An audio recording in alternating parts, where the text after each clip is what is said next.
The Dhammapada is a collection of sayings of the Buddha in verse form and one of the most widely read and best-known Buddhist scriptures. The original version of the Dhammapada is in the Khuddaka Nikaya, a division of the Pali Canon of Theravada Buddhism. Dhammapada. The pairs. Mind precedes all mental states. Mind is their chief, they are all mind-wrought. If with an impure mind a person speaks or acts, suffering follows him like the wheel that follows the foot of the ox. Mind precedes all mental states. Mind is their chief, they are all mind-wrought. If with a pure mind a person speaks or acts, happiness follows him like his never-departing shadow. He absurd me, he struck me, he overpowered me, he robbed me. Those who harbor such thoughts do not still their hatred. He abused me, he struck me, he overpowered me, he robbed me. Those who do not harbor such thoughts still their hatred. Hatred is never appeased by hatred in this world. By non-hatred alone is hatred appeased. This is a law eternal. There are those who do not realize that one day we all must die. But those who do realize this settle their quarrels. Just as Strom throws down a weak tree, so does Mara overpower the man who lives for the pursuit of pleasures, who is uncontrolled in his senses, immoderate in eating, indolent and dissipated. Just as Strom cannot prevail against a rocky mountain, so Mara can never overpower the man who lives meditating on the impurities, who is controlled in his senses, moderate in eating, and filled with faith and earnest effort. Whoever being depraved, devoid of self-control and truthfulness, should don the monk's yellow robe, he surely is not worthy of the robe. But whoever is purged of depravity, well established in virtues and filled with self-control and truthfulness, he indeed is worthy of the yellow robe. Those who mistake the unessential to be essential and the essential to be unessential, dwelling in wrong thoughts, never arrive at the essential.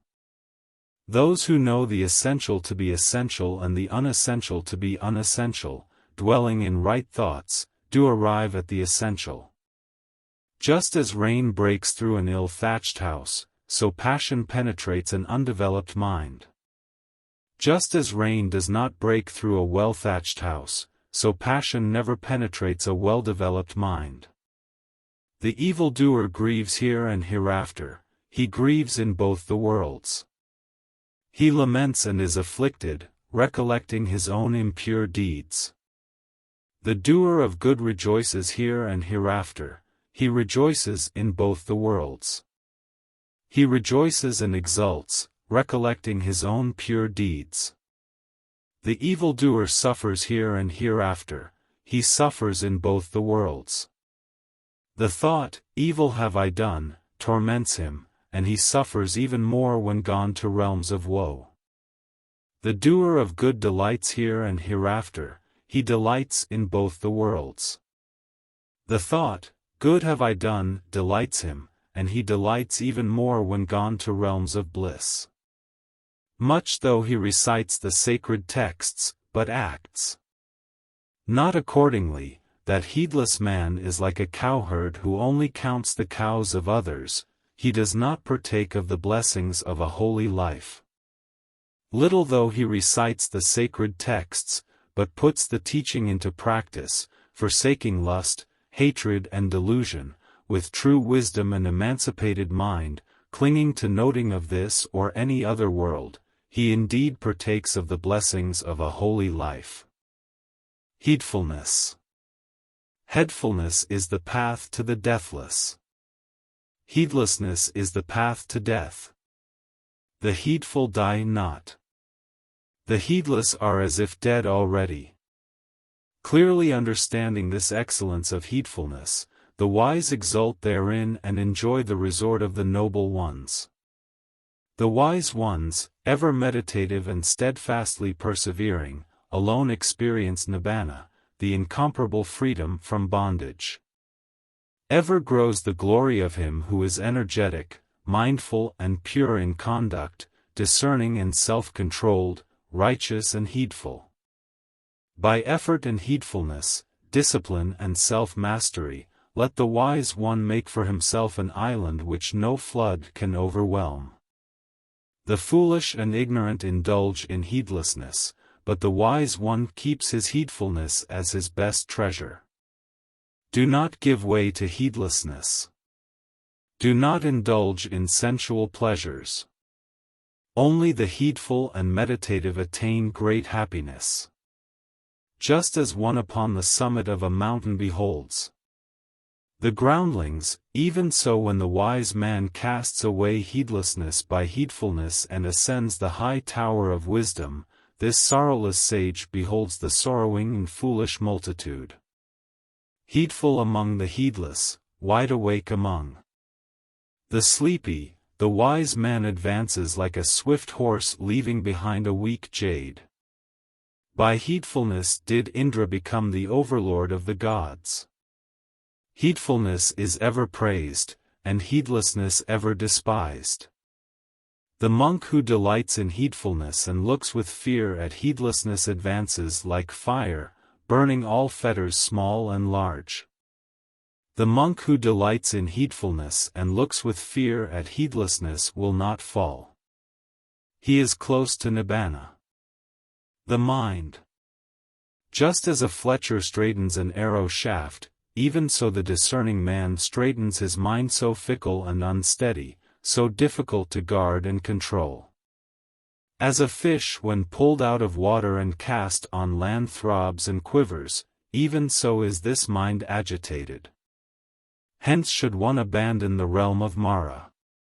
Wonderful, indeed, it is to subdue the mind, so difficult to subdue, ever swift and seizing whatever it desires. A tamed mind brings happiness.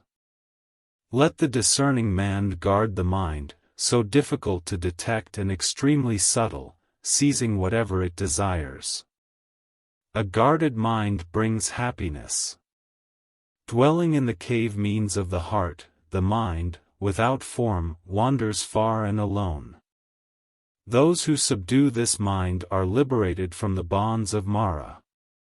Wisdom never becomes perfect in one whose mind is not steadfast, who knows not the good teaching and whose faith wavers. There is no fear for an awakened one, whose mind is not sodden means by lust, nor afflicted means by hate, and who has gone beyond both merit and demerit. Realizing that this body is as fragile as a clay pot. And fortifying this mind like a well-fortified city, fight out Mara with the sword of wisdom. Then, guarding the conquest, remain unattached. Ere long, alas! This body will lie upon the earth, unheeded and lifeless, like a useless log. Whatever harm an enemy may do to an enemy, or a hater to a hater, an ill-directed mind inflicts on oneself a greater harm. Neither mother, father, nor any other relative can do one greater good than one's own well-directed mind. Flowers. Who shall overcome this earth, this realm of Yama and this sphere of men and gods? Who shall bring to perfection the well-taught path of wisdom as an expert garland maker would his floral design? A striver on the path shall overcome this earth, this realm of Yama and this sphere of men and gods. The striver on the path shall bring to perfection the well-taught path of wisdom, as an expert garland maker would his floral design. Realizing that this body is like froth, penetrating its mirage-like nature, and plucking out Mara's flower-tipped arrows of sensuality, go beyond sight of the king of death. As a mighty flood sweeps away the sleeping village, so death carries away the person of distracted mind who only plucks the flower's means of pleasure. The destroyer brings under his sway the person of distracted mind who, insatiate in sense desires, only plucks the flower's means of pleasure.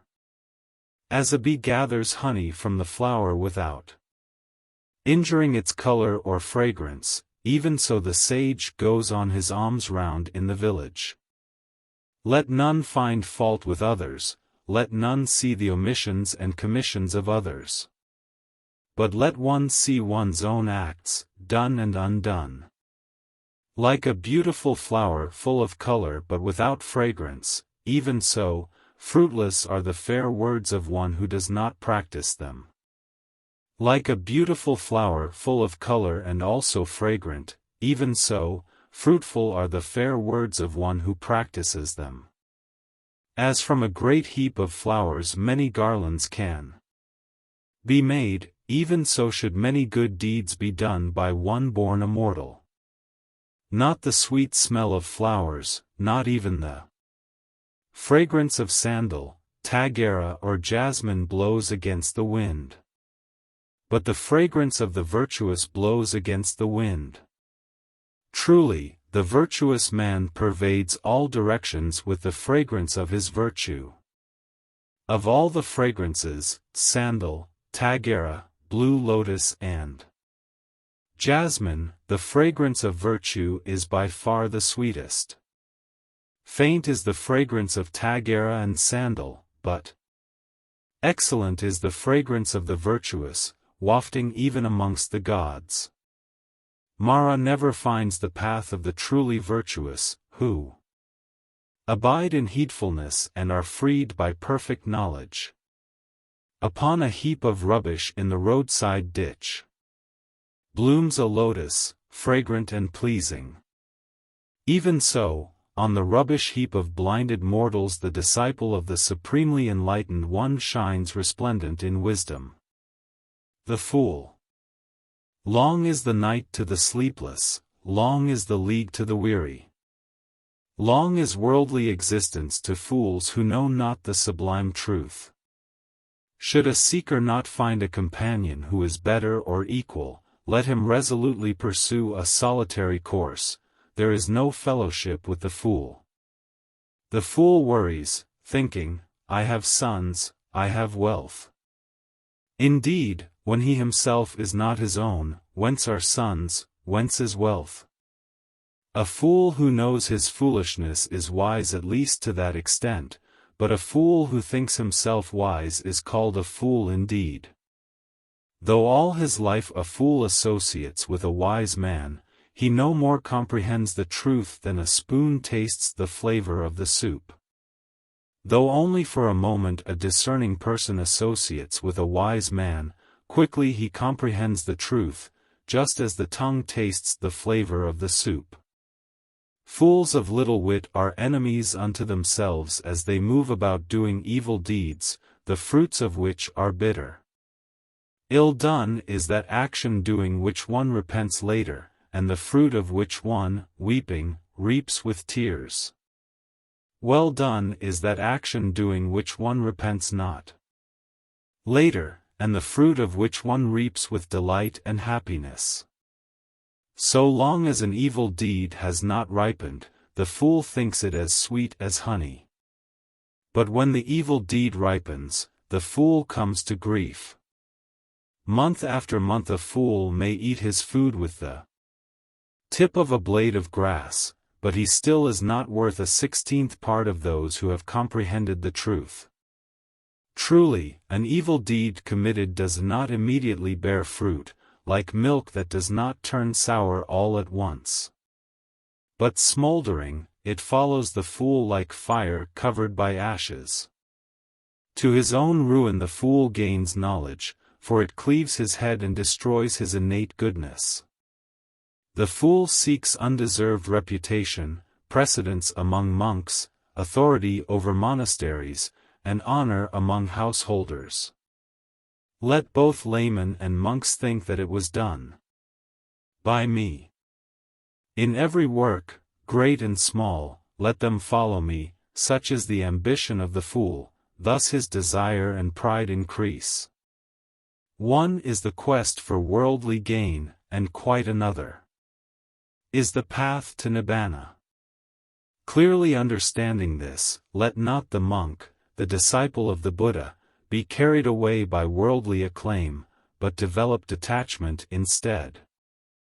The wise man.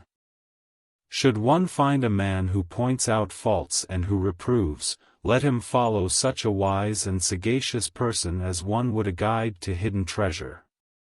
It is always better, and never worse, to cultivate such an association. Let him admonish, instruct and shield one from wrong. He, indeed, is dear to the good and detestable to the evil. Do not associate with evil companions, do not seek the fellowship of the vile. Associate with good friends, seek the fellowship of noble men. He who drinks deep the Dhamma lives happily with a tranquil mind. The wise man ever delights in the Dhamma made known by the noble one means the Buddha. Irrigators regulate the waters, fletchers straighten the arrow shaft, carpenters shape the wood, the wise control themselves. The wise man. Just as a solid rock is not shaken by the storm, even so the wise are not affected by praise or blame. On hearing the teachings, the wise become perfectly purified, like a lake deep, clear and still. The good renounce means attachment for everything. The virtuous do not prattle with a yearning for pleasures. The wise show no elation or depression when touched by happiness or sorrow. He is indeed virtuous, wise, and righteous who neither for his own sake nor for the sake of another means does any wrong, who does not crave for sons, wealth or kingdom, and does not desire success by unjust means. Few among men are those who cross to the farther shore. The rest, the bulk of men, only run up and down the hither bank. But those who act according to the perfectly taught Dhamma will cross the realm of death, so difficult to cross. Abandoning the dark way, let the wise man cultivate the bright path. Having gone from home to homelessness, let him yearn for that delight in detachment, so difficult to enjoy. Giving up sensual pleasures, with no attachment, let the wise man cleanse himself of defilements of the mind.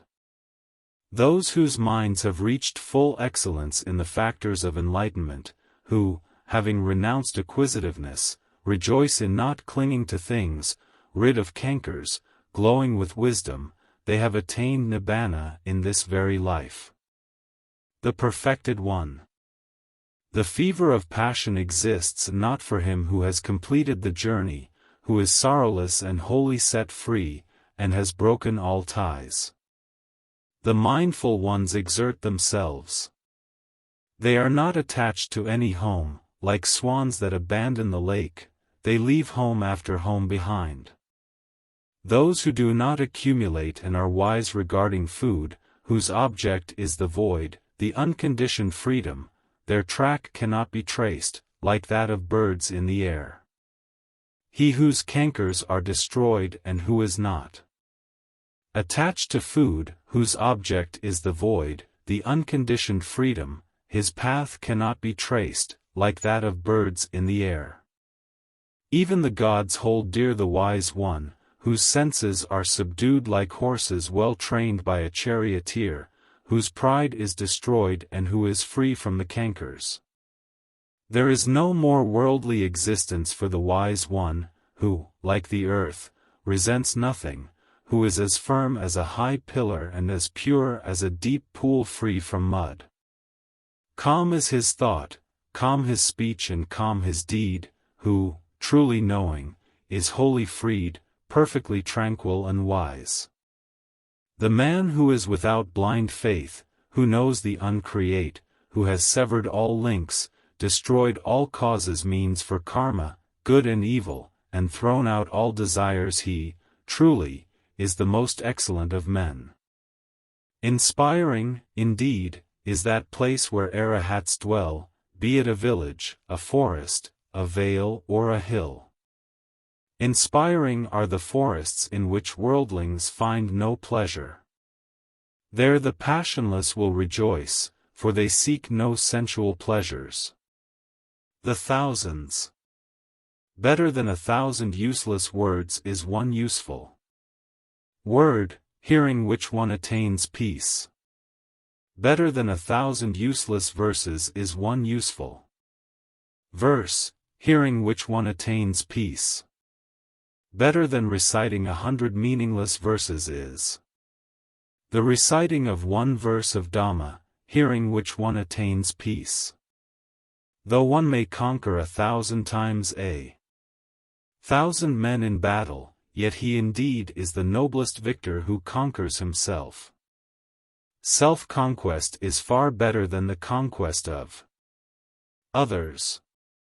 Not even a god, an angel, Mara or Brahma can turn into defeat the victory of such a person who is self-subdued and ever restrained in conduct. Though month after month for 100 years one should offer sacrifices by the thousands, yet if only for a moment one should worship those of perfected minds, that honor is indeed better than a century of sacrifice. Though for 100 years one should tend the sacrificial fire in the forest, yet if only for a moment one should worship those of perfected minds, that worship is indeed better than a century of sacrifice. Whatever gifts and oblations one seeking merit might offer in this world for a whole year, all that is not worth 1/4 of the merit gained by revering the upright ones, which is truly excellent. To one ever eager to revere and serve the elders, these 4 blessings accrue: long life and beauty, happiness and power. Better it is to live one day virtuous and meditative than to live 100 years immoral and uncontrolled. Better it is to live one day wise and meditative than to live 100 years foolish and uncontrolled. Better it is to live one day strenuous and resolute than to live 100 years sluggish and dissipated. Better it is to live one day seeing the rise and fall of things than to live 100 years without ever seeing the rise and fall of things. Better it is to live one day seeing the deathless than to live 100 years without ever seeing the deathless. Better it is to live one day seeing the supreme truth than to live 100 years without ever seeing the supreme truth. Evil. Hasten to do good, restrain your mind from evil. He who is slow in doing good, his mind delights in evil. Should a person commit evil, let him not do it again and again. Let him not find pleasure therein, for painful is the accumulation of evil. Should a person do good, let him do it again and again. Let him find pleasure therein, for blissful is the accumulation of good. It may be well with the evildoer as long as the evil ripens not. But when it does ripen, then the evildoer sees means the painful results of his evil deeds. It may be ill with the doer of good as long as the good ripens not. But when it does ripen, then the doer of good sees means the pleasant results of his good deeds. Think not lightly of evil, saying, it will not come to me. Drop by drop is the water pot filled. Likewise, the fool, gathering it little by little, fills himself with evil. Think not lightly of good, saying, it will not come to me. Drop by drop is the water pot filled. Likewise, the wise man, gathering it little by little, fills himself with good. Just as a trader with a small escort and great wealth would avoid a perilous route, or just as one desiring to live avoids poison, even so should one shun evil. If on the hand there is no wound, one may carry even poison in it. Poison does not affect one who is free from wounds. For him who does no evil, there is no ill.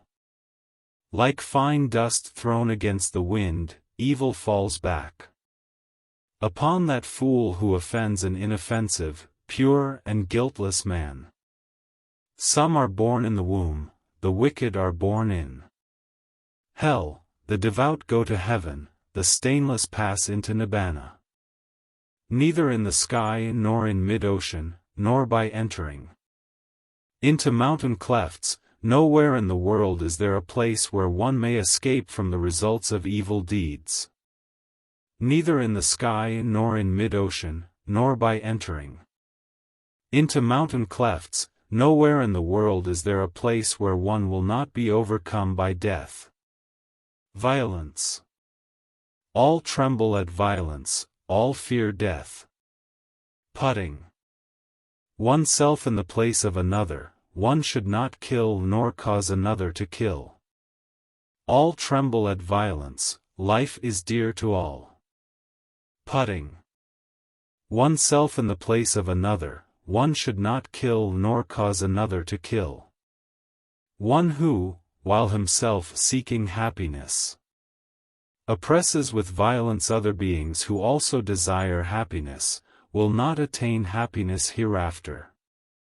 One who, while himself seeking happiness, does not oppress with violence other beings who also desire happiness, will find happiness hereafter. Speak not harshly to anyone, for those thus spoken to might retort. Indeed, angry speech hurts, and retaliation may overtake you. If, like a broken gong, you silence yourself, you have approached nibbana, for vindictiveness is no more in you. Just as a cowherd drives the cattle to pasture with a staff, so do old age and death drive the life force of beings means from existence to existence. When the fool commits evil deeds, he does not realize their evil nature. The witless man is tormented by his own deeds, like one burnt by fire. He who inflicts violence on those who are unarmed and offends those who are inoffensive, will soon come upon one of these 10 states. Sharp pain, or disaster, bodily injury, serious illness, or derangement of mind, trouble from the government, or grave charges, loss of relatives, or loss of wealth, or houses destroyed by ravaging fire, upon dissolution of the body that ignorant man is born in hell. Neither going about naked, nor matted locks, nor filth, nor fasting, nor lying on the ground, nor smearing oneself with ashes and dust, nor sitting on the heels means in penance, can purify a mortal who has not overcome doubt. Even though he be well attired, yet if he is poised, calm, controlled and established in holy life, having set aside violence towards all beings, he, truly, is a holy man, a renunciate, a monk. Only rarely is there a man in this world who, restrained by modesty, avoids reproach, as a thoroughbred horse avoids the whip. Like a thoroughbred horse touched by the whip, be strenuous, be filled with spiritual yearning. By faith and moral purity, be effort and meditation, by investigation of the truth, by being rich in knowledge and virtue, and by being mindful, destroy this unlimited suffering.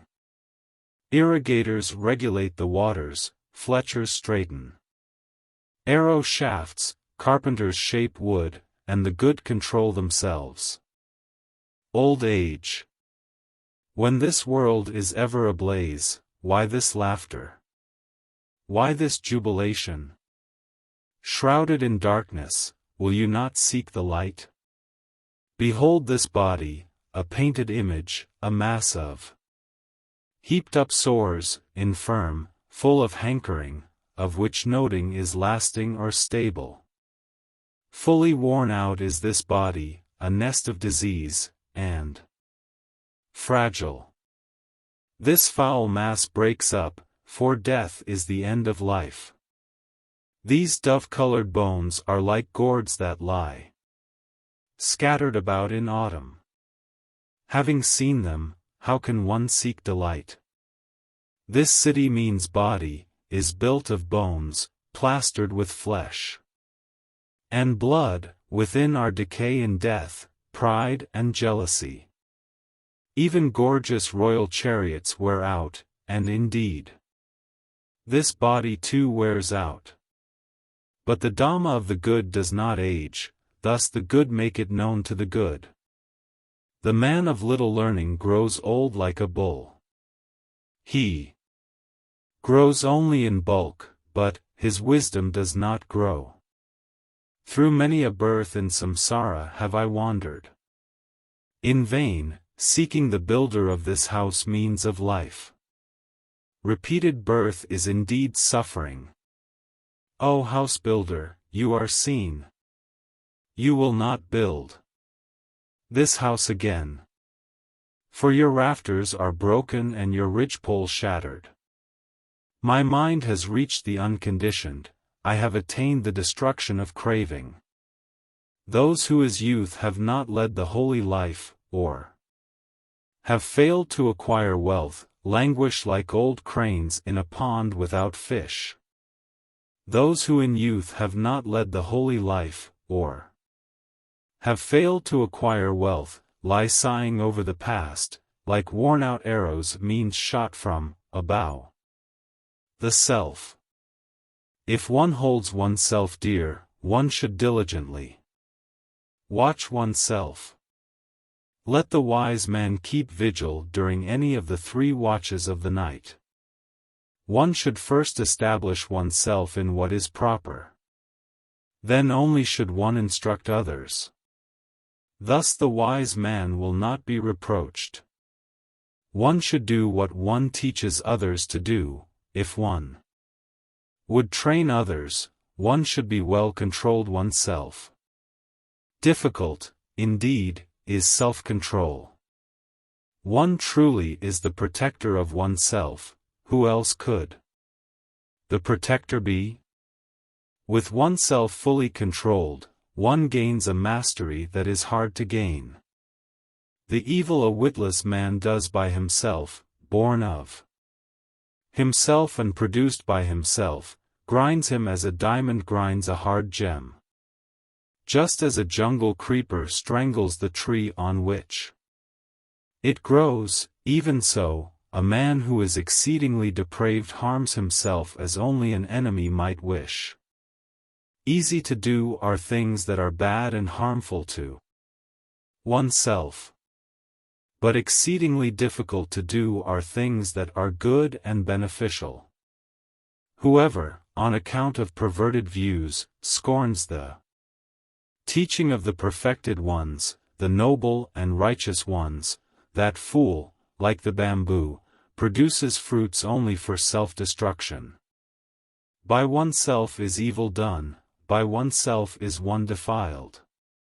By oneself is evil left undone, by oneself is one made pure. Purity and impurity depend on oneself, no one can purify another. Let one not neglect one's own welfare for the sake of another, however great. Clearly understanding one's own welfare, let one be intent upon the good. The world. Follow not the vulgar way, live not in heedlessness. Hold not false views, linger not long in worldly existence. Arise. Do not be heedless. Lead a righteous life. The righteous live happily both in this world and the next. Lead a righteous life, lead not a base life. The righteous live happily both in this world and the next. One who looks upon the world as a bubble and a mirage, him the king of death sees not. Come. Behold this world, which is like a decorated royal chariot. Here fools flounder, but the wise have no attachment to it. He who having been heedless is heedless no more. Illuminates this world like the moon freed from clouds. He who by good deeds covers the evil he has done. Illuminates this world like the moon freed from clouds. Blind is this world, here only a few possess insight. Only a few, like birds escaping from a net, go to the realm of bliss. Swans fly on the path of the sun, men pass through the air by psychic powers. The wise are led away from the world after vanquishing Mara and his host. For a liar who has violated the one law means of truthfulness, who holds in scorn the hereafter, there is no evil that he cannot do. Truly, misers fare not to heavenly realms, nor indeed do fools praise generosity. But the wise man rejoices in giving, and by that alone does he become happy hereafter. Better than sole sovereignty over the earth, better than going to heaven, better even than lordship over all the worlds is the supramundane fruition of stream entrance. The Buddha. By what track can you trace that trackless Buddha of limitless range, whose victory noting can undo, whom none of the vanquished defilements can ever pursue? By what track can you trace that trackless Buddha of limitless range, in whom exists no longer the entangling and embroiling craving that perpetuates becoming?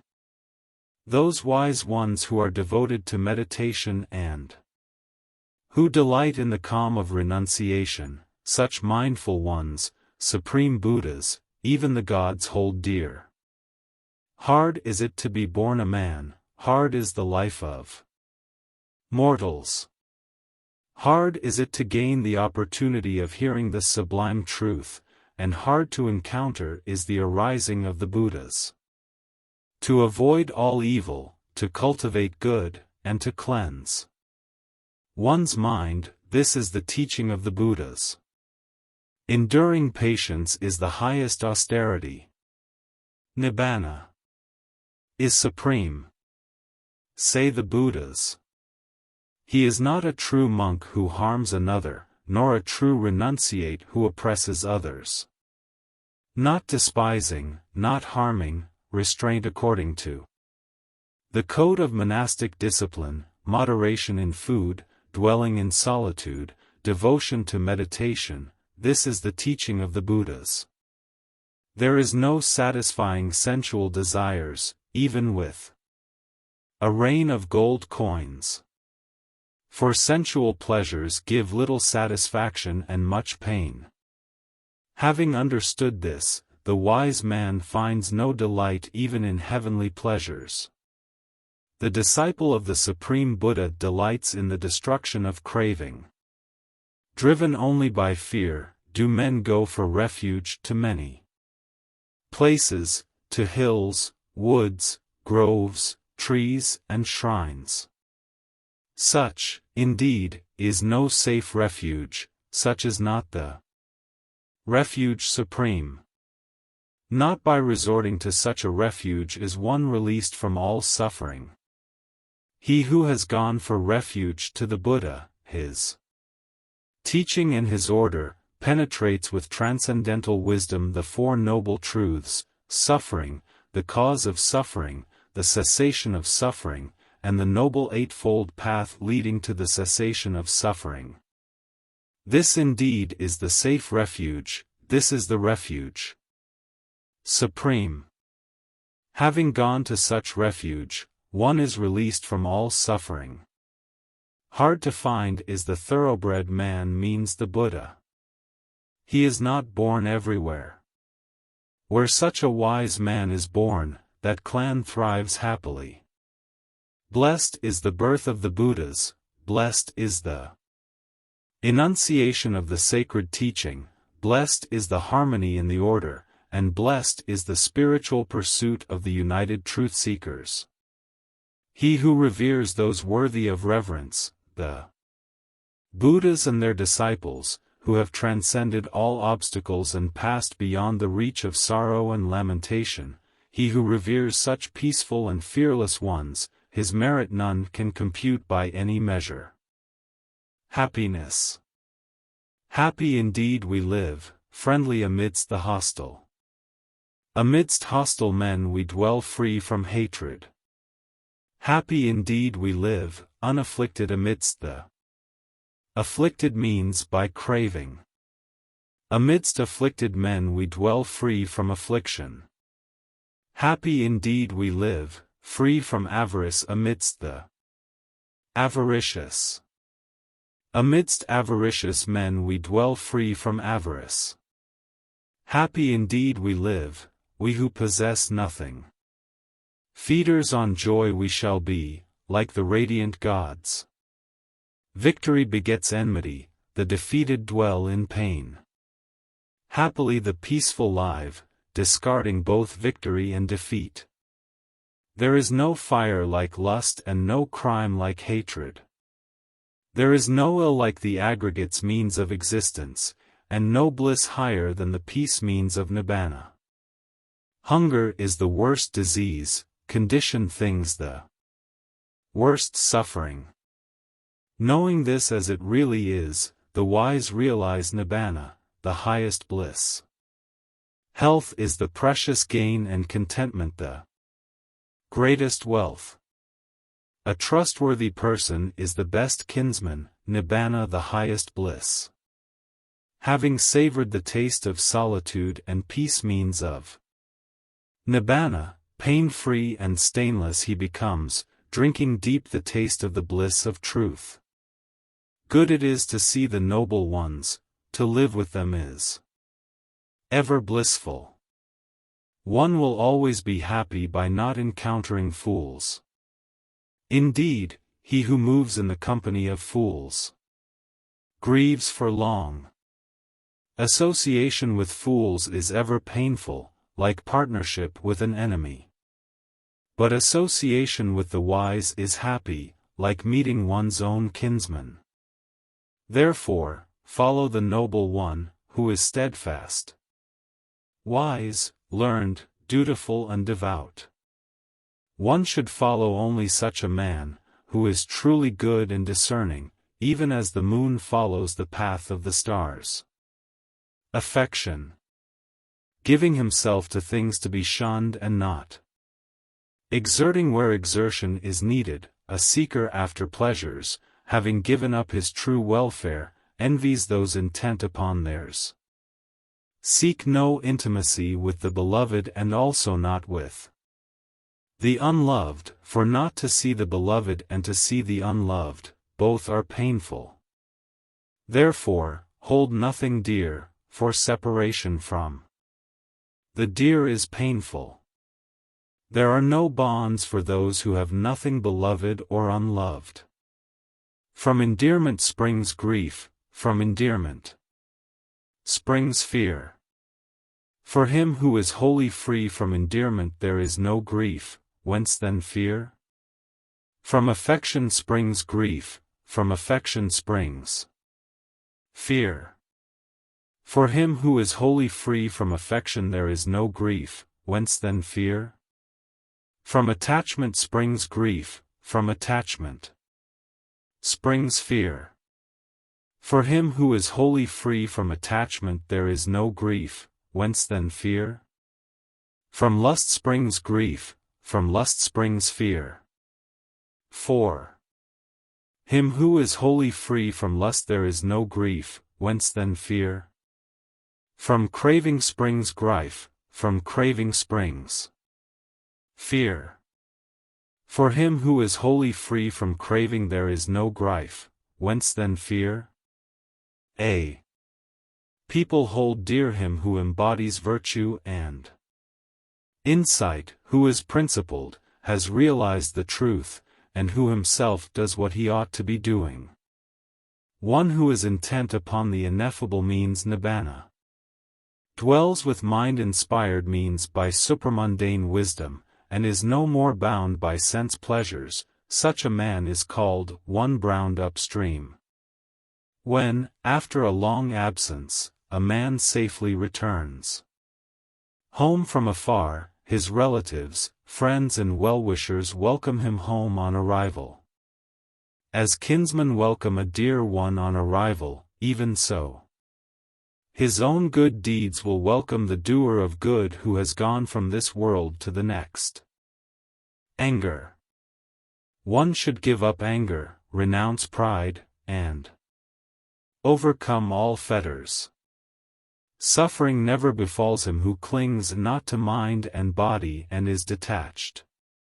He who checks rising anger as a charioteer checks a rolling chariot, him I call a true charioteer. Others only hold the reins. Overcome the angry by non-anger, overcome the wicked by goodness, overcome the miser by generosity, overcome the liar by truth. Speak the truth, yield not to anger, when asked. Give even if you only have a little. By these three means can one reach the presence of the gods. Those sages who are inoffensive and ever restrained in body, go to the deathless state, where, having gone, they grieve no more. Those who are ever vigilant, who discipline themselves day and night, and are ever intent upon nibbana, their defilements fade away. O Achala! Indeed, this is an ancient practice, not one only of today. They blame those who remain silent, they blame those who speak much, they blame those who speak in moderation. There is none in this world who is not blamed. There never was, there never will be, nor is there now, a person who is wholly blamed or wholly praised.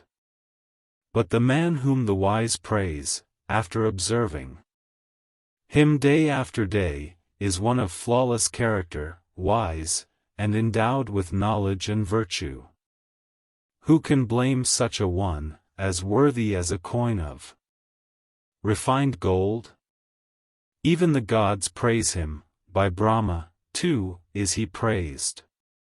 Let a man guard himself against irritability in bodily action, let him be controlled in deed. Abandoning bodily misconduct, let him practice good conduct in deed. Let a man guard himself against irritability in speech, let him be controlled in speech. Abandoning verbal misconduct, let him practice good conduct in speech. Let a man guard himself against irritability in thought, let him be controlled in mind. Abandoning mental misconduct, let him practice good conduct in thought.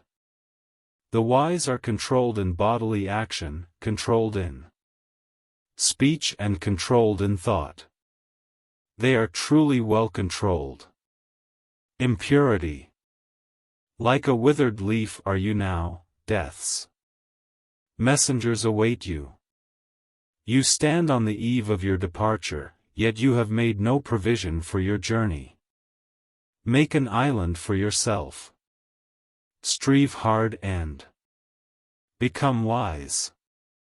Rid of impurities and cleansed of stain, you shall enter the celestial abode of the noble ones.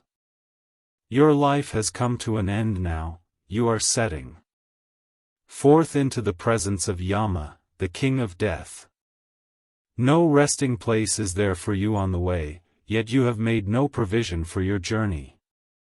Make an island for yourself.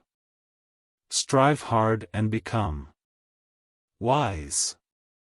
Rid of impurities and cleansed of stain, you shall not come again to birth and decay. One by one, little by little, moment by moment, a wise man should remove his own impurities, as a smith removes the dross from silver. Just as rust arising from iron eats away the base from which it arises, even so, their own deeds lead transgressors to states of woe.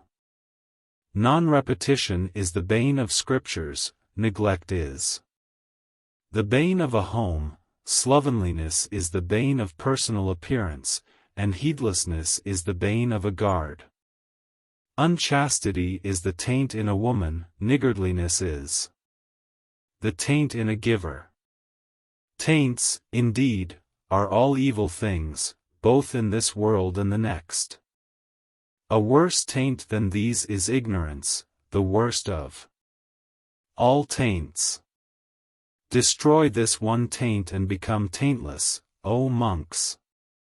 Easy is life for the shameless one who is as impudent as a crow, is backbiting and forward, arrogant and corrupt. Difficult is life for the modest one who always seeks purity, is detached and unassuming, clean in life, and discerning. One who destroys life, utters lies, takes what is not given, goes to another man's wife, and is addicted to intoxicating drinks, such a man digs up his own root even in this very world. Know this, O good man, evil things are difficult to control. Let not greed and wickedness drag you to protracted misery. People give according to their faith or regard. If one becomes discontented with the food and drink given by others, one does not attain meditative absorption either by day or by night. But he in whom this means discontent, is fully destroyed. Uprooted and extinct, he attains absorption, both by day and by night. There is no fire like lust, there is no grip like hatred. There is no net like delusion, there is no river like craving. Easily seen is the fault of others, but one's own is difficult to see. Like chaff one winnows another's faults, but hides one's own, even as a crafty fowler hides behind sham branches.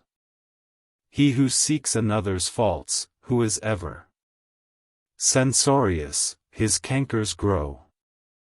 He is far from destruction of the cankers. There is no track in the sky, and no recluse outside. Means the Buddha's dispensation. Mankind delights in worldliness, but the Buddhas are free from worldliness. There is no track in the sky, and no recluse outside. Means the Buddha's dispensation. There are no conditioned things that are eternal, and no instability in the Buddhas. The just. Not by passing arbitrary judgments does a man become just. A wise man is he who investigates both right and wrong. He who does not judge others arbitrarily, but passes judgment impartially according to truth. That sagacious man is a guardian of law and is called just. One is not wise because one speaks much. He who is peaceable, friendly and fearless is called wise. A man is not versed in Dhamma because he speaks much. He who, after hearing even a little Dhamma, realizes its truth directly and is not heedless of it, is truly versed in the Dhamma. A monk is not an elder because his head is gray. He is but ripe in age, and he is called one grown old in vain. One in whom there is truthfulness, virtue, inoffensiveness, restraint and self-mastery, who is free from defilements and is wise, he is truly called an elder. Not by mere eloquence nor by beauty of form does a man become accomplished, if he is jealous, selfish and deceitful. But he in whom these are wholly destroyed, uprooted and extinct, and who has cast out hatred, that wise man is truly accomplished. Not by shaven head does a man who is indisciplined and untruthful become a monk. How can he who is full of desire and greed be a monk?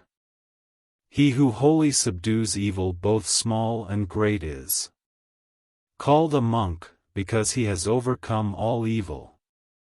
He is not a monk just because he lives on others' alms. Not by adopting outward form does one become a true monk. Whoever here means in the dispensation, lives the holy life, transcending both merit and demerit, and walks with understanding in this world, he is truly called a monk. Not by observing silence does one become a sage, if he be foolish and ignorant.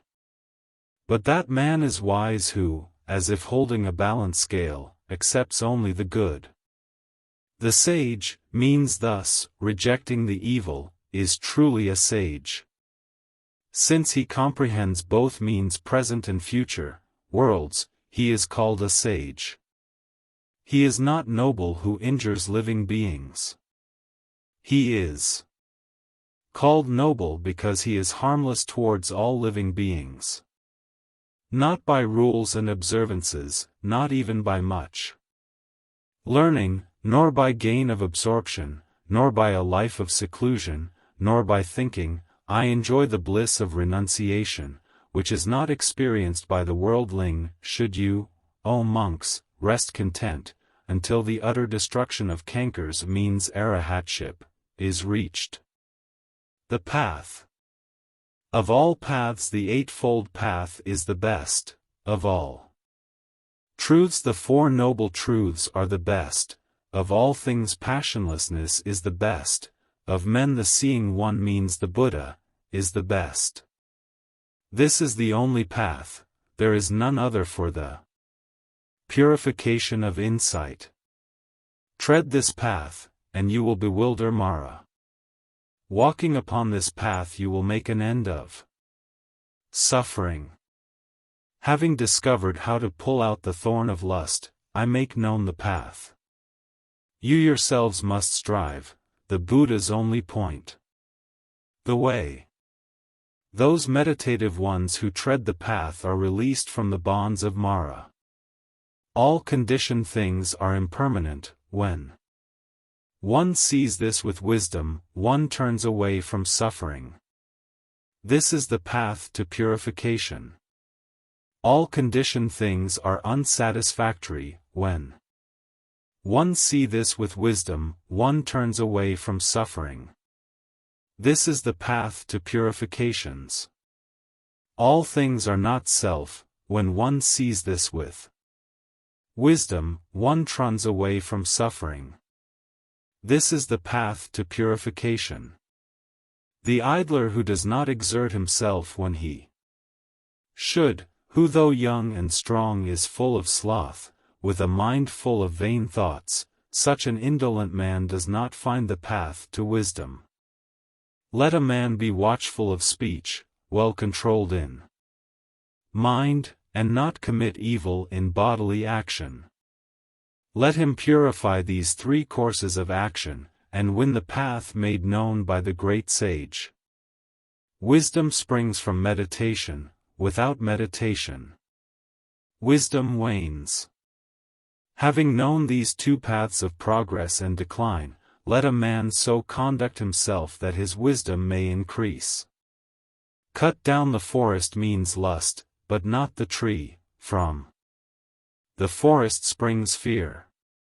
Having cut down the forest and the underbrush means desire, be passionless, O monks. For so long as the underbrush of desire, even the most subtle, of a man towards a woman is not cut down, his mind is in bondage, like the sucking calf to its mother. Cut off your affection in the manner a man plucks with his hand an autumn lotus. Cultivate only the path to peace, nibbana, as made known by the Exalted One. Here shall I live during the rains, here in winter and summer, thus thinks the fool. He does not realize the danger means that death might intervene.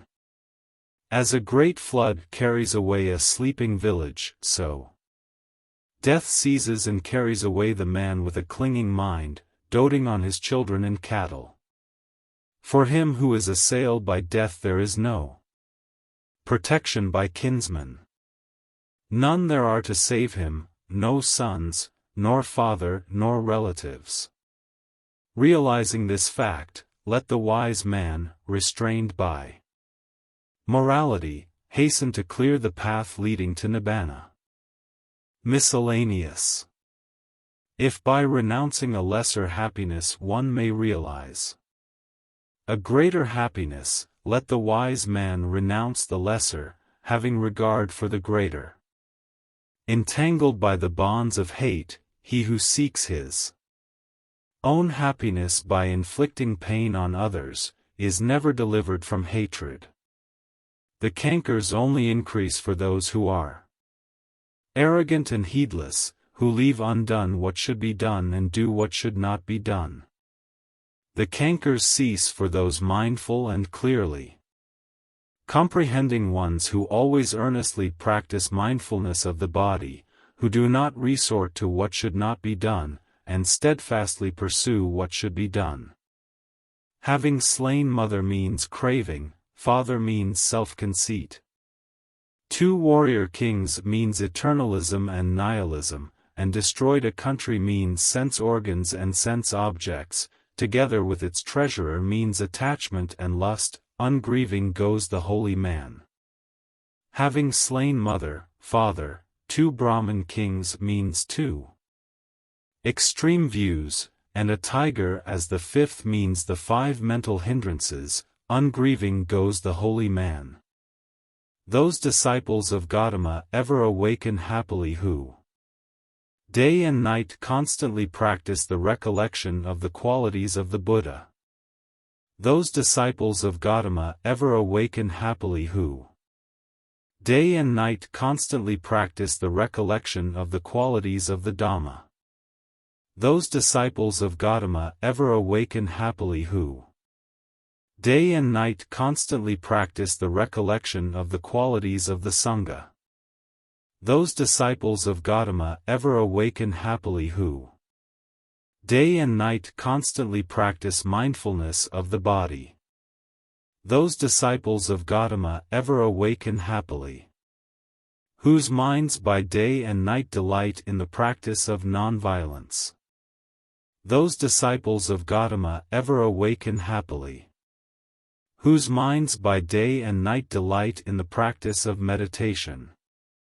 Difficult is life as a monk, difficult is it to delight therein. Also difficult and sorrowful is household life.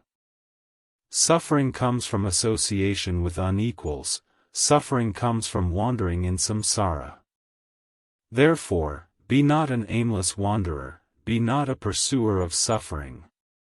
He who is full of faith and virtue, and possesses good repute and wealth, he is respected everywhere, in whatever land he travels. The good shine even from afar, like the Himalaya mountain. But the wicked are unseen, like arrows shot in the night. He who sits alone, sleeps alone and walks alone, who is strenuous and subdues himself alone, will find delight in the solitude of the forest. The state of woe. The liar goes to the state of woe, also he who having done means wrong, says, I did not do it. Men of base actions both, on departing they share the same destiny in the other world. There are many evil characters and uncontrolled men wearing the saffron robe. These wicked men will be born in states of woe because of their evil deeds. It would be better to swallow a red-hot iron ball, blazing like fire, than as an immoral and uncontrolled monk to eat the alms of the people. For misfortunes befall the reckless man who consorts with another's wife, acquisition of demerit, disturbed sleep, ill repute and means rebirth in states of woe. Such a man acquires demerit and an unhappy birth in the future. Brief is the pleasure of the frightened man and woman, and the king imposes heavy punishment. Hence, let no man consort with another's wife. Just as kusa grass wrongly handled cuts the hand, even so, a recluse's life wrongly lived drags one to states of woe. Any loose act, any corrupt observance, any life of questionable celibacy, none of these bear much fruit. If anything is to be done, let one do it with sustained vigor. A lax monastic life stirs up the dust of passion all the more. An evil deed is better left undone, for such a deed torments one afterwards.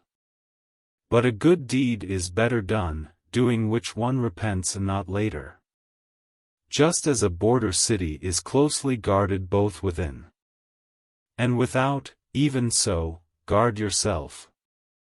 Do not let slip this opportunity means for spiritual growth. For those who let slip this opportunity grieve indeed when consigned to hell. Those who are ashamed of what they should not be ashamed of, and are not ashamed of what they should be ashamed of, upholding false views, they go to states of woe. Those who see something to fear where there is nothing to fear, and see nothing to fear where there is something to fear, upholding false views, they go to states of woe. Those who imagine evil where there is none, and do not see evil where it is upholding false views, they go to states of woe. Those who discern the wrong as wrong and the right as right, upholding right views, they go to realms of bliss. The elephant. As an elephant in the battlefield withstands arrows shot from bows all around, even so shall I endure abuse. There are many, indeed, who lack virtue. A tamed elephant is led into a crowd, and the king mounts a tamed elephant. Best among men is the subdued one who endures abuse. Excellent are well-trained mules, thoroughbred. Sin the horses and noble tusker elephants. But better still is the man who has subdued himself. Not by these mounts, however, would one go to the untrodden land means nibbana, as one who is self-tamed goes by his own tamed and well-controlled mind. Musty during rut, the tusker named Dhammapada is uncontrollable. Held in captivity, the tusker does not touch a morsel, but only longingly calls to mind the elephant forest. When a man is sluggish and gluttonous, sleeping and rolling around in bed like a fat domestic pig, that sluggard undergoes rebirth again and again.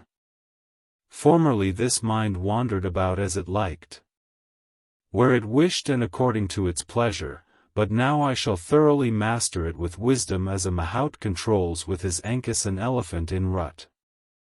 Delight in heedfulness. Guard well your thoughts. Draw yourself out of this bog of evil, even as an elephant draws himself out of the mud. If for company you find a wise and prudent friend who leads a good life, you should, overcoming all impediments, keep his company joyously and mindfully. If for company you cannot find a wise and prudent friend who leads a good life, then, like a king who leaves behind a conquered kingdom, or like a lone elephant in the elephant forest, you should go your way alone. Better it is to live alone, there is no fellowship with a fool. Live alone and do no evil, be carefree like an elephant in the elephant forest. Good are friends when need arises, good is contentment with just what one has, good is merit when life is at an end, and good is the abandoning of all suffering means through arahatship. In this world, good it is to serve one's mother, good it is to serve one's father, good it is to serve the monks, and good it is to serve the holy men.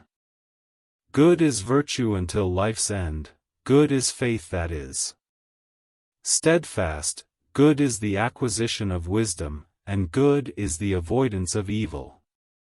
Craving. The craving of one given to heedless living grows like a creeper. Like the monkey seeking fruits in the forest, he leaps from life to life, means tasting the fruit of his karma. Whoever is overcome by this wretched and sticky craving, his sorrows grow like grass after the rains. But whoever overcomes this wretched craving, so difficult to overcome, from him sorrows fall away water from a lotus leaf. This I say to you, good luck to all assembled here. Dig up the root of craving, like one in search of the fragrant roots of burana grass. Let not Mara crush you again and again, as a flood crushes a reed. Just as a tree, though cut down, sprouts up again if its roots remain uncut and firm, even so, until the craving that lies dormant is rooted out, suffering springs up again and again. The misguided man in whom the 36 currents of craving strongly rush toward pleasurable objects, is swept away by the flood of his passionate thoughts. Everywhere these currents flow, and the creeper means of craving, sprouts and grows. Seeing that the creeper has sprung up, cut off its root with wisdom. Flowing in means from all objects, and watered by craving. Feelings of pleasure arise in beings bent in pleasures and seeking enjoyment, these men fall prey to birth and decay. Beset by craving, people run about like an entrapped hare. Held fast by mental fetters, they come to suffering again and again for a long time. Beset by craving, people run about like an entrapped hare. Therefore, one who yearns to be passion-free should destroy his own craving. There is one who, turning away from desire means for household life, takes to the life of the forest means i.e., of a monk. But after being freed from the household, he runs back to it. Behold that man. Though freed, he runs back to that very bondage. That is not a strong fetter, the wise say, which is made of iron, wood or hemp. But the infatuation and longing for jewels and ornaments, children and wives, that, they say, is a far stronger fetter, which pulls one downward and, though seemingly loose, is hard to remove. This, too, the wise cut off. Giving up sensual pleasure, and without any longing, they renounce the world. Those who are lust-infatuated fall back into the swirling current means of samsara, like a spider on its self-spun web. This, too, the wise cut off. Without any longing, they abandon all suffering and renounce the world. Let go of the past, let go of the future, let go of the present, and cross over to the farther shore of existence. With mind wholly liberated, you shall come no more to birth and death.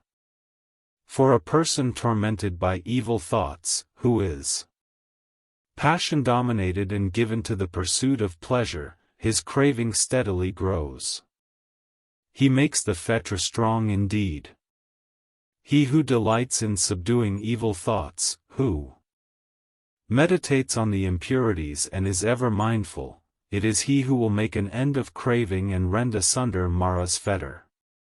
He who has reached the goal, is fearless, free from craving, passionless, and has plucked out the thorns of existence, for him this is the last body. He who is free from craving and attachment, is perfect in uncovering the true meaning of the teaching, and knows the arrangement of the sacred texts in correct sequence. He indeed, is the bearer of his final body. He is truly called the profoundly wise one, the great man. A victor am I over all have I known. Yet unattached am I to all that is conquered and known.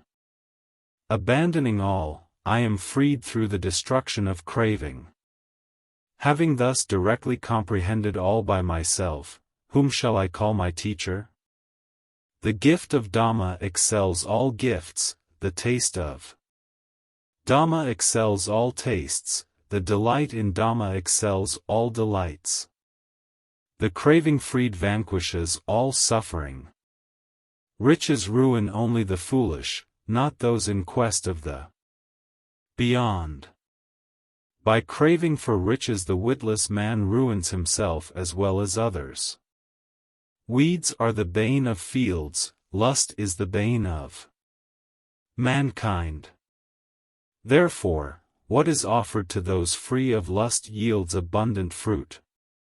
Weeds are the bane of fields, hatred is the bane of mankind. Therefore, what is offered to those free of hatred yields abundant fruit. Weeds are the bane of fields, delusion is the bane of mankind. Therefore, what is offered to those free of delusion yields abundant fruit. Weeds are the bane of fields, desire is the bane of mankind. Therefore, what is offered to those free of desire yields abundant fruit. The monk. Good is restraint over the eye, good is restraint over the ear, good is restraint over the nose, good is restraint over the tongue. Good is restraint in the body, good is restraint in speech, good is restraint in thought. Restraint everywhere is good. The monk restrained in every way is freed from all suffering.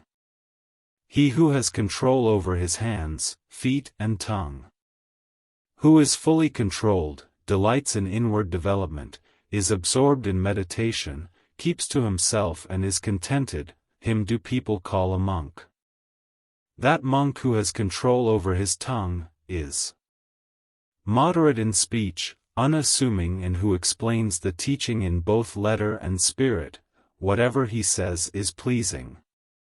The monk who abides in the Dhamma, delights in the Dhamma, meditates on the Dhamma and bears the Dhamma well in mind, he does not fall away from the sublime Dhamma.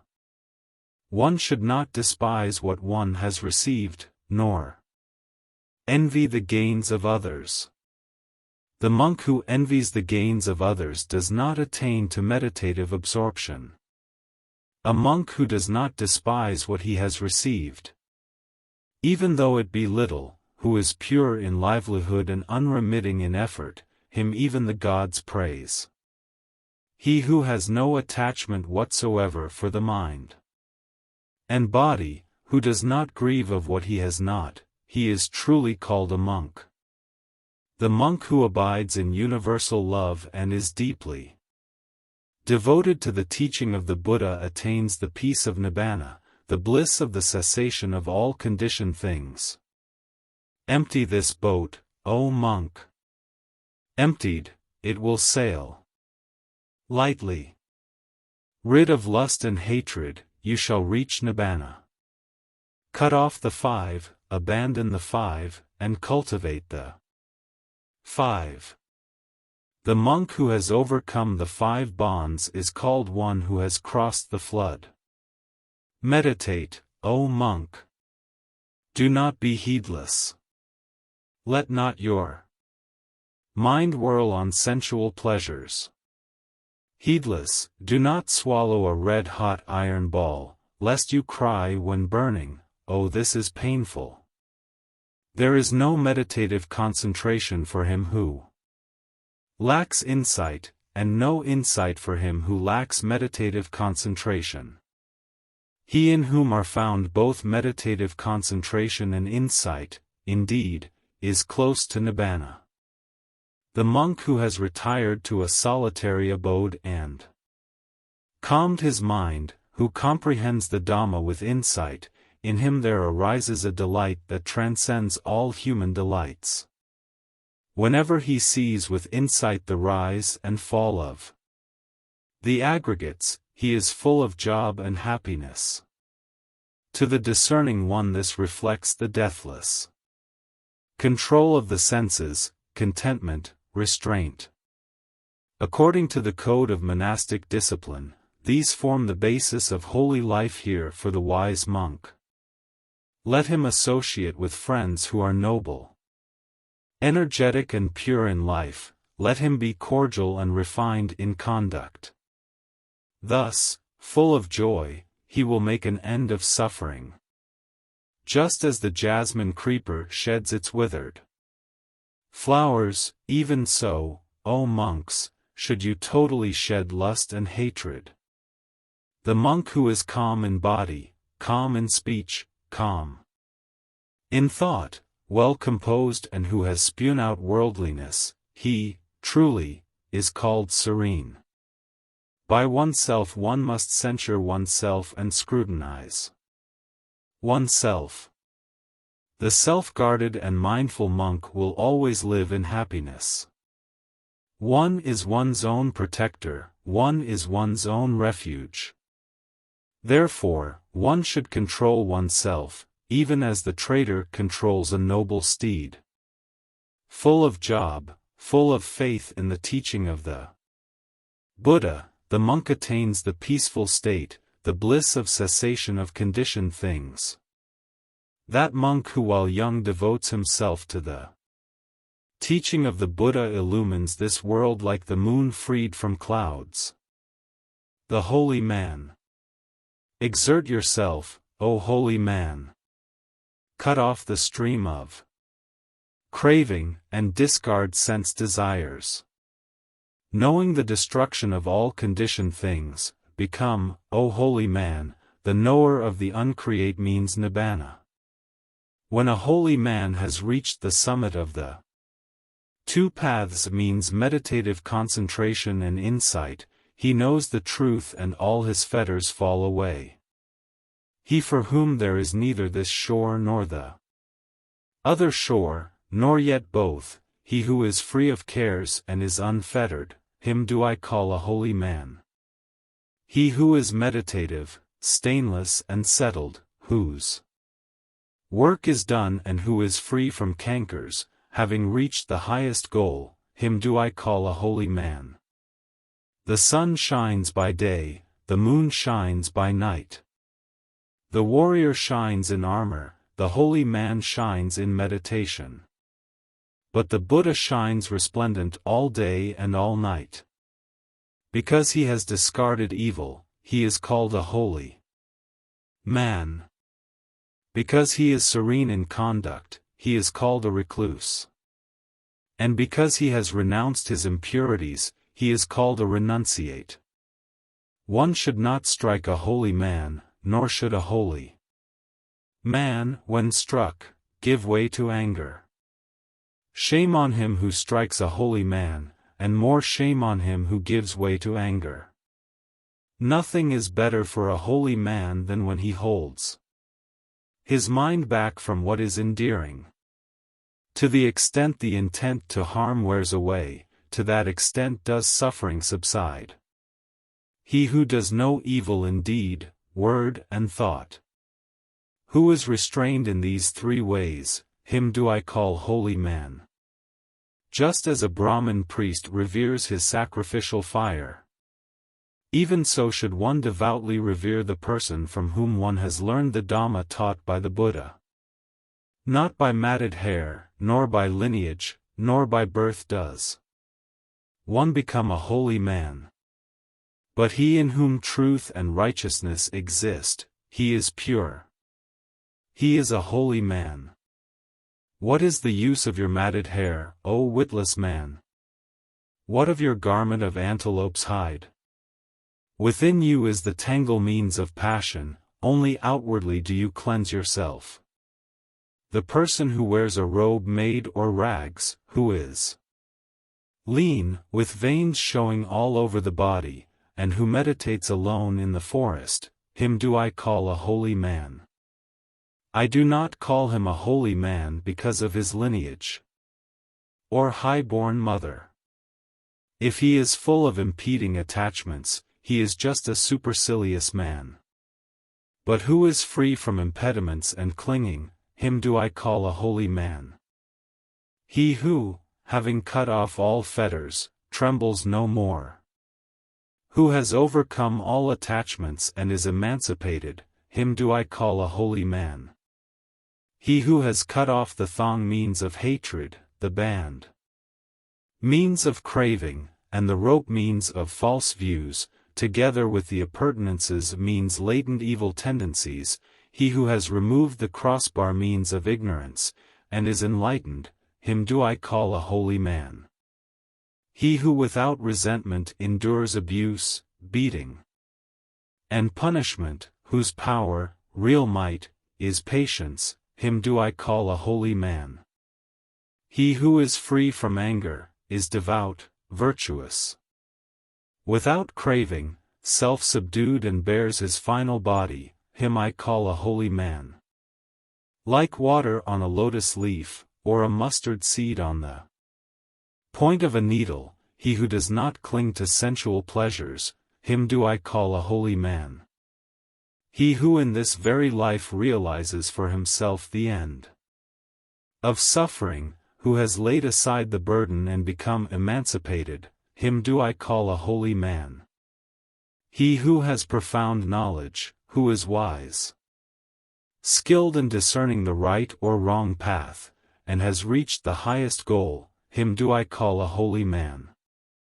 He who holds aloof from householders and ascetics alike, and wanders about with no fixed abode and but few wants, him do I call a holy man. He who has renounced violence towards all living beings, weak or strong, who neither kills nor causes others to kill, him do I call a holy man.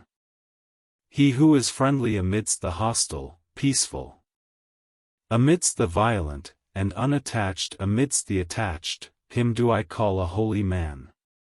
He whose lust and hatred, pride and hypocrisy have fallen off like a mustard seed from the point of a needle, him do I call a holy man. He who utters gentle, instructive and truthful words, who imprecates none, him do I call a holy man. He who wants nothing of either this world or the next, who is desire-free and emancipated, him do I call a holy man. He who wants nothing of either this world or the next, who is desire-free and emancipated, him do I call a holy man. He who has no attachment, who through perfect knowledge is free from doubts and has plunged into the deathless, him do I call a holy man. He who in this world has transcended the ties of both merit and demerit, who is sorrowless, stainless and pure, him do I call a holy man. He who, like the moon, is spotless and pure, serene and clear, who has destroyed the delight in existence, him do I call a holy man. He who, having traversed this miry, perilous and delusive round of existence, has crossed over and reached the other shore, who is meditative, calm, free from doubt, and, clinging to nothing, has attained to nibbana, him do I call a holy man. He who, having abandoned sensual pleasures, has renounced the household life and become a homeless one, has destroyed both sensual desire and continued existence, him do I call a holy man. He who, having abandoned craving, has renounced the household life and become a homeless one, has destroyed both craving and continued existence, him do I call a holy man. He who, casting off human bonds and transcending heavenly ties, is wholly delivered of all bondages, him do I call a holy man. He who, having cast off likes and dislikes, has Become tranquil, is rid of the substrata of existence and like a hero has conquered all the worlds, him do I call a holy man. He who in every way knows the death and rebirth of all beings, and is totally detached, blessed and enlightened, him do I call a holy man. He whose track no gods, no angels, no humans trace, the Arahat who has destroyed all cankers, him do I call a holy man. He who clings to nothing of the past, present and future, who has no attachment and holds on to nothing, him do I call a holy man. He, the noble, the excellent, the heroic, the great sage, the conqueror, the passionless, the pure, the enlightened one, him do I call a holy man. He who knows his former births, who sees heaven and hell, who has reached the end of births and attained to the perfection of insight, the sage who has reached the summit of spiritual excellence, him do I call a holy man. Here Dhammapada is finished. For proper understanding of the path of Buddha's teaching, along with meditation, I suggest go for 10 days Vipassana course. Vipassana Meditation Center are available all over the world. For details kindly go through Vipassana website. Be all happy.